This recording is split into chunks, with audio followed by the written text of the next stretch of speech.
Hello dosto. So today we decided to go to Blue Springs that is in Putaruru.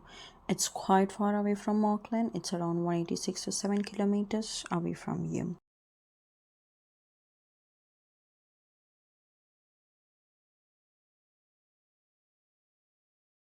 So it's a 15 to 20 minutes walk to reach Blue Springs, and yeah, you can see the clear blue water.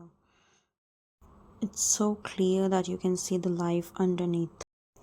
So we did go halfway, and halfway was under construction, so we had to return back. But the halfway was very beautiful. The way itself, it was so mesmerizing. Loved it, thoroughly enjoyed.